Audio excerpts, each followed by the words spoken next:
આજે કેન્દ્રીય નાણામંત્રી નિર્મલા સીતારમણે વર્ષ 2026થી 27નું સામાન્ય બજેટ રજૂ કર્યું છે। આ બજેટને લઈને ભારતભરની નજર હતી, ખાસ કરીને ગુજરાતના આર્થિક પાટનગર ગણાતા સુરતના ઉદ્યોગ જગતે આ બજેટને મિશ્ર પ્રતિસાદ આપ્યો છે।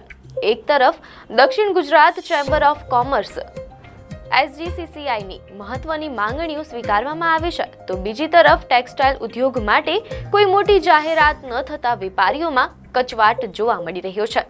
દક્ષિણ Gujarat chamber of commerce SGCCI દ્વારા ટેક્સટાઇલ ઓફ એક્સિલન્સ માટે જે માંગણી કરવામાં આવી હતી તેને સરકારે સ્વીકારી લીધી છે। ઉદ્યોગકારોએ ટેક્સટાઇલ સેક્ટરમાં સંશોધન અને વિકાસ માટે ₹20 કરોડ સુધીની રાહત માંગી હતી, જેની જાહેરાત થતાં ચેમ્બરે આ પગલાંને આવકાર્યું છે। જો કે કાપડ ઉદ્યોગના પાયાના પ્રશ્નો અને GSTના માળખામાં રાહતની આશા રાખતા વેપારીઓને બજેટમાં કોઈ નક્કર જાહેરાત જોવા મળી નથી। ટેક્સટાઇલ ઉદ્યોગ સાથે જોડાયેલા અગ્રણીઓનું કહેવું છે કે આ બજેટ વિકાસલક્ષી જરૂર છે, પરંતુ તેમાં ટેક્સટાઇલ સેક્ટરની સીધી અવગણના કરવામાં આવી છે। સુરતમાં ટેક્સટાઇલ ઉદ્યોગમાં ખાસ કરીને વાત કરીએ તો કોઈ જાહેરાત એવી થઈ નથી, પરંતુ એટલું ચોક્કસ કહી શકીશ કે જે વિવિંગ ઉદ્યોગ છે, જે સુરતનો મેઇન બિઝનેસ છે મેન્યુફેક્ચરનો, તો તેમાં કશે ને કશે વિવર્સોમાં એક ડર હતો કે જે બહારથી યાન આયાત થાય છે એ લોકોનું કી રો મટીરિયલ, તો તેની પર કોઈ પણ ડ્યુટી લાગી શકે છે। MIP છે કે એન્ટી ડમ્પિંગ ડ્યુટી છે કે બેઝિક કસ્ટમ ડ્યુટી એ વધારી શકે છે, પરંતુ તેવી કોઈ જાહેરાત નથી થઈ। અને કશે ને કશે યાન જે આવી રહેલું છે તો તે ડ્યુટી ફ્રી રહેશે, તો તેનાથી વિવિંગ ઉદ્યોગને મોટો ફાયદો છે અને એ ખૂબ સારી વાત છે। હા, અમારી વિવિંગ ઉદ્યોગ તરફેથી એવી માંગ હતી કે જે ભૂતકાળમાં પાવર ટેક્સ સ્કીમ ચાલતી હતી ગવર્મેન્ટની, સેન્ટ્રલ ગવર્મેન્ટની, તો તેમાં બહુ સારા કમ્પોનેન્ટ હતા, જેમ કે યાન બેંક સ્કીમ છે, ગ્રુપ વર્ક સેટ છે, તો તેવી બધી સ્કીમોની અમારી માંગણી હતી। અને અમને એવું હતું કે બજેટમાં આ અંગે સ્કીમની જાહેરાત થાય અને તેમાં અમુક ફંડ ફાળવવામાં આવે, પણ તેવું આજે કંઈ જોવાઈ રહ્યું નથી। પરંતુ અમે એટલું તો કહી શકીએ કે અમને સ્ટેટ ગવર્મેન્ટ તરફેથી તો પ્રોત્સાહન મળી જ રહેલું છે, એમની જે ગુજરાત ટેક્સટાઇલ પોલિસી છે તે મુજબ। અને અમે છેલ્લા ઘણા સમયથી સેન્ટ્રલ ગવર્મેન્ટ પાસેથી બી જે આ બધી સ્કીમો માંગી રહેલા છે, સબસિડી માંગી રહેલા છે, જે આજે ઉદ્યોગમાં મંદીનો માહોલ છે તો તેને બૂસ્ટઅપ કરવા માટે તો કશે ને કશે ગવર્મેન્ટે આ બાબતે વિચારવાની જરૂર છે। આ વિકાસશીલ બજેટને આવકારે છે અને ખાસ કરીને જે 3 વાત કરી છે એ બહુ અગત્યની છે। એક જે વાત કરી છે તે વિકસિત ભારત, 7% વિકાસ દર અને યુવા શક્તિ ડ્રીવન બજેટ છે। એમણે જે વાત કરી હતી તે સાચા અર્થની અંદર સાબિત થાય છે, કારણ કે બજેટમાં જે જોગવાઈઓ પેશ કરવામાં આવી છે એના પરથી એવું ફલિત થાય છે કે એક ક્રાંતિકારી પરિવર્તનશીલ બજેટને આપણે આવકારી શકીએ। બાયોફાર્મા, આમ બધા અલગ અલગ સેક્ટરની વાત કરી, બાયોફાર્મા શક્તિની અંદર 1000 કરોડની ફાળવણી હું માનું છું કે ફાર્મા ઇન્ડસ્ટ્રીને પ્રોત્સાહન આપવા માટે બહુ જરૂરી છે। સેમિકન્ડક્ટરના ક્ષેત્રની અંદર આપણે જ્યારે હબ બની રહ્યા હોય ત્યારે એ સેમિકન્ડક્ટર ક્ષેત્રની સીમાઓ વધારવામાં આવી છે અને 3 કેમિકલ પ્લાન્ટની સ્થાપનાની સાથે આખા દેશની અંદર કેમિકલ ક્ષેત્રની અંદર ક્રાંતિનું સર્જન થશે।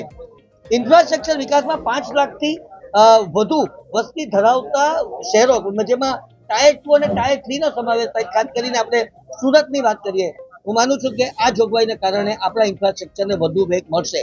અમારી સૌથી મોટી માંગણી ચેમ્બર ઓફ કોમર્સની તે આજે સંતોષાઈ છે અને તે છે centre of excellence for textile, અને એ જે 20 કરોડની મર્યાદા હતી તે વધારીને હવે કેટલી કરવામાં આવશે તે ખબર નથી, પણ અમારી જે માંગણી હતી 50 કરોડ સુધી કરવાની, એ તેઓ જે રીતે બોલતા હતા તે રીતે આ માંગણીની સંતોષ હશે, તેનાથી ટેક્સટાઇલ ઉદ્યોગને બહુ મોટો ફાયદો થશે એવું લાગે છે।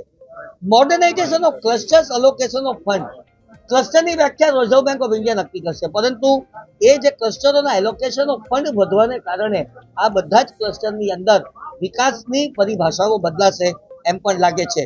વિવર્સ અને આર્ટિઝન્સ માટે કોઈ સ્પેસિફિક હજુ જાહેરાત નથી કરવામાં આવી, પણ એમનો ઉલ્લેખ કરવામાં આવ્યો છે, એટલે હું માનું છું કે સુરતના ટેક્સટાઇલ ઉદ્યોગને વેગ પ્રાપ્ત થશે। 20 નવા રાષ્ટ્રીય જલમાર્ગો, 7 હાઈસ્પીડ રેલ કોરિડોર, બેન્કિંગ ક્ષેત્રમાં સુધાર અને સતત વિકાસ, અને મ્યુનિસિપલ બોન્ડ, જે ખાસ કરીને સુરત મહાનગરપાલિકા જેવી બોન્ડે ઓલરેડી બહાર પાડી દીધા છે, એ જો હજુ વધારવામાં આવે તો 1000 કરોડના બોન્ડ ઉપર 100 કરોડ રૂપિયા કેન્દ્ર સરકાર આપશે। હું માનું છું કે આ ક્રાંતિકારી યોજના છે। ટેક્સ સ્લેબમાં કોઈ ફેરફાર કરવામાં આવ્યો નથી। બેઝિકલી જે 12 લાખની જે લિમિટ અત્યાર સુધી છે એક્ઝમ્પ્ટેડ વત્તા જે સ્ટાન્ડર્ડ ડિડક્શન મળે છે તે એઝ ઇટ ઇઝ રાખવામાં આવ્યું છે, એમાં કોઈ ફેરફાર થવાનો નથી. ફક્ત બે વસ્તુમાં થોડોક ફાયદો થયો છે કે જે ટીડીએસના અને ટીસીએસના જે દરો હતા એમાં ઘટાડો કરવામાં આવ્યો છે. પણ at the very same time એસટીટીમાં જે F&O સેગમેન્ટમાં જે વધારો થયો છે તે હિસાબે હું એવું માનું છું કદાચ શેર માર્કેટને એ ધક્કો પહોંચાડી શકે. અને જે ફોરેનની જે અત્યારના એસેટ છે એમાં 20 લાખ સુધીની જે કોઈ રકમ હોય તો તેમાં કોઈ એ લોકોએ 20 લાખ સુધી રકમ પર કોઈ પેનલ્ટી વગર તમે ડિસ્પોઝ કરી શકો છો. એનાથી વધારે પણ તમારે 1 કરોડ સુધી A અને B એવા બે ભાગ કરી જે લોકો 2 નંબરના પૈસાનું અત્યારે કરી રહ્યા છે તે લોકોને એક સ્કોપ છે અને કે પોતાની એ ફોરેન ઇન્કમ અથવા તો એની એસેટ ડિસ્ક્લોઝ કરી શકે. બેઝિકલી જો વિચાર કરીએ ને તો આપણી જીએસટીની રેટ ઘટ્યા પછી જે ખરેખર કન્ઝ્યુમરમાં ખર્ચમાં વધારો થવો જોઈએ તે થયો નથી. જે આપણે ગાડી અથવા તો હાયર સેગમેન્ટમાં જે ઘટાડો થયો છે એને કારણે લોકોએ કેપિટલ એક્સપેન્ડિચર વધારી દીધો છે. ખરેખર લોકોને જે રેગ્યુલર કોર્સમાં જે રાહત મળવી જોઈએ અથવા તો રાહતનો લાભ લેવો જોઈએ તે કોઈ લીધો નથી. કરી છે કસ્ટમ ઓફિસમાં કે ડિજિટલ વિન્ડો ઓપન થાય તો ડિજિટલ વિન્ડોથી કસ્ટમમાં ઇમ્પોર્ટ એક્સપોર્ટમાં ઘણી રાહત થઈ શકશે. બીજી વસ્તુ કે જે આઇટમો ઇન્ડિયામાં બનતી નથી, જે આઇટમોની બિલકુલ શોર્ટેજ છે, દાખલા તરીકે લેધરની વાત કરું, લેધરની શૂઝની સ્પોર્ટ શૂઝની ઉપરનું કપડું અહીંયા નથી બનતું, તો એના માટે બી ઇમ્પોર્ટ ડ્યુટીની માફીની એમણે જાહેરાત કરી છે કે એ પણ આવી શકે તો જેથી કરીને અહીંયાના ઉદ્યોગોને પ્રોત્સાહન મળી શકે. એટલે જે પહેલાં એવું હતું કે QCO લાગવાથી ઇમ્પોર્ટેડ વસ્તુ આવતી નહીં હતી એ તો એમણે ખેંચેલું જ છે, પણ સાથે સાથે જે ઇમ્પોર્ટ ફ્રી કરવાની વાત છે એટલે ઓલ ઓવર ઉદ્યોગલક્ષી બજેટ છે અને ચેમ્બર ઓફ કોમર્સના પદાધિકારી તરીકે અમે આ બજેટને આવકારીએ છીએ. આ એક યુવાલક્ષી બજેટ છે અને એક મહિલા નાણામંત્રીએ સતત 9મી વાર બજેટ રજૂ કર્યું તે પણ એમાં એક રેકોર્ડ છે. આપણે બિઝનેસની વાત કરીએ તો જે અમારી ટેક્સટાઇલ ઓફ એક્સલન્સની જે માંગણી હતી ને અમે જે ટેક્સટાઇલ ઓફ એક્સલન્સની સઘન ગુજરાત ચેમ્બર ઓફ કોમર્સ આપવા જઈ રહ્યું છે તેમાં એક 20 કરોડ રૂપિયા સુધીની રાહતની કેપ હતી એમની સબસિડી, તેમણે વધારવાની કોશિશ કરી છે. એટલે હવે કેટલી થાય તો ખબર નથી, પણ 50 કરોડની અમારી માંગણી હતી તે લગભગ સંતોષાશે. એટલે આ બજેટ એ પોઝિટિવ લક્ષી છે કે ટેક્સટાઇલ ઉદ્યોગને પ્રમોશન કરવા માટે એમણે આ તરફનો વિચાર કર્યો છે. બીજું ફ્રી કોરિડોર જે બનાવવા જઈ રહ્યા છે તેમાં ટેક્સટાઇલ યુનિવર્સિટીના સંદર્ભે આ ફ્રી કોરિડોર પણ આ ટેક્સટાઇલ યુનિવર્સિટીની જે અમારી માંગણી હતી તેના બાબતે બી એમને પોઝિટિવ વાત કરી છે.